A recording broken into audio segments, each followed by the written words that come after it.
हमारे अमित शाह जी सदन के अंदर ये बात कहते बड़े सीना ठोक कर कि हम पीओके को हमारे देश में लेके आएंगे। सुन लीजिए अमित शाह जी, पीओके की सीना चीर कर चाइना पाकिस्तान इकोनॉमिक कॉरिडोर बन रहे हैं। मान लीजिए कांग्रेस कुछ नहीं कर पाए, आप तो बलवान हो, आप तो पहलवान हो, तो आप पहलवान होकर पीओके को छीन कर लाइए। हम ये देखना चाहते हैं। मोदी जी और अमित शाह जी को मैं चुनौती दे रहे हैं, पीओके को हासिल करके रखिए। कांग्रेस पार्टी के नेता इतने जोर जोर से मुझे बहुत सारे सवाल कर रहे हैं, अक्साई चीन कब आएगा, पीओके कब आएगा, परंतु मैं उनको पूछना चाहता हूं, पीओके और अक्साई चीन किसके शासन में गया, इसका जवाब जरा दे दो। अमित शाह जी, ये बात तो सही है कि जम्मू कश्मीर में हम जो भी कहे, जितने भी हम बड़ी बड़ी बात करते रहे, सब कुछ साधारण नहीं है।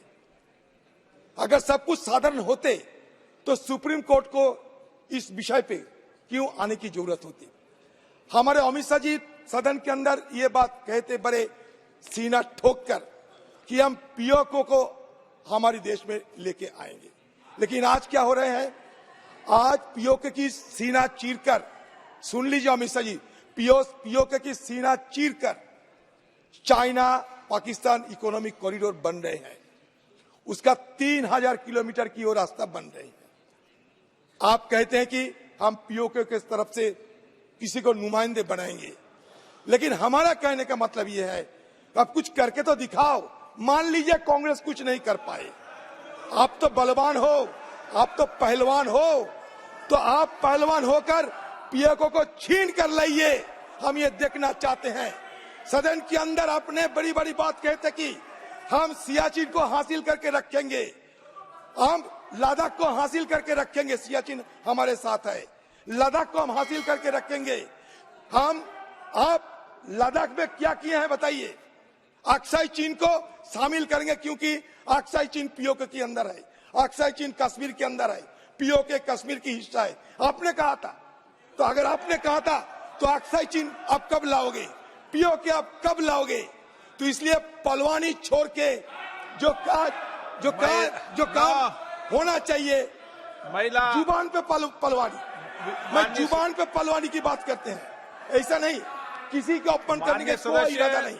मैं जुबान पे पलवानी की बात करते हैं। बड़ी बड़ी बात तो कहते हैं। उस पे भी जो पीओके है उस पे भी महिला आरक्षण रखा है, चिंता मत करो। हाँ सर, बात तो यह कि पीओके तो हमारे हाथ में नहीं है, तो अमित शाह जी कहे कि कब पीओके हमारे हाथ में आएंगे।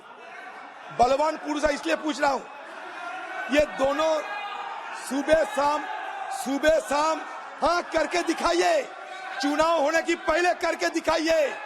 मोदी जी और अमित शाह जी को मैं चुनौती दे रहे हैं, पीओके को हासिल करके रखिए, क्योंकि हमारे इस सदन में 1993 में ऑल पार्टी रेजोल्यूशन हुई थी कि पीओके हमारे हाथ में लगना चाहिए।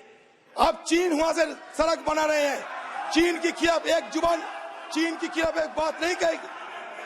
गृह मंत्री माननीय अध्यक्ष जी,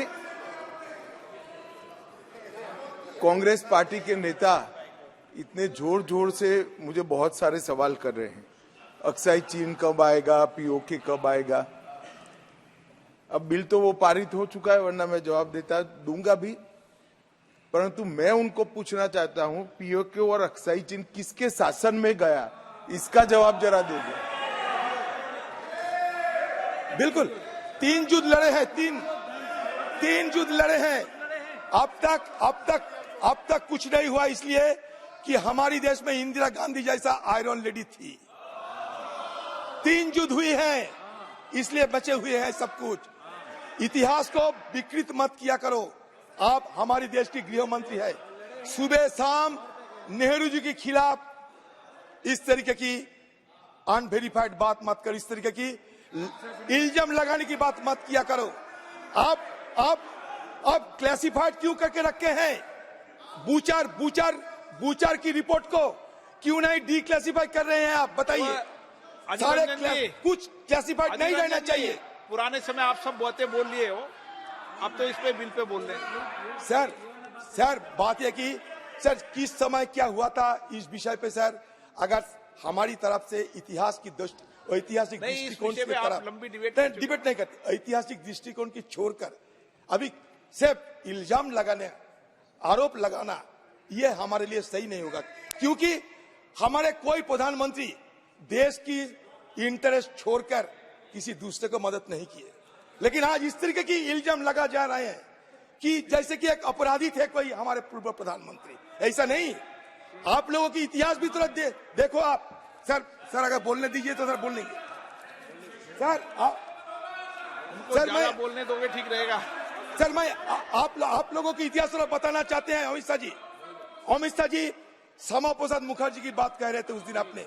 आपको याद है 1941 में श्यामा प्रसाद मुखर्जी और फजलुल हक, एक हिंदू महासभा की और एक मुस्लिम लीग, दोनों मिलकर बंगाल में सरकार बनाई थी। आपको याद है? तो इसके पीछे कारण क्या थी? और वो श्यामा प्रसाद मुखर्जी फजलुल हक से सत्ता बनाए थे 1941 में।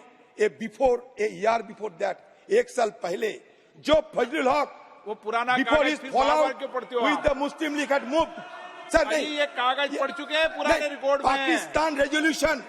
पाकिस्तान रेजोल्यूशन फजलुल हक ने तय किए थे 40 साल में, और एक 40 साल मुल्क के साथ आप सरकार बनाने गए। आगे बढ़े। सिंध में नॉर्थ वेस्टर्न फ्रंटियर में मुस्लिम लीग के साथ क्यों आपने पाकिस्तान की मदद करते हुए सरकार बनाए थे? चलो, जवाब है आपके पास। तो इसलिए मैं ये कहना चाहते हैं, इधर उधर की बात ना करके सीधे देश की हित की बात कीजिए। और सुबह और शाम आप फिजूल इल्जाम लगाते हुए किसी की अपमान मत किया करो। अगर अपमान करना चाहते हैं तो खुले सदन में सुबह से शाम तक चर्चा करने की जरूरत है।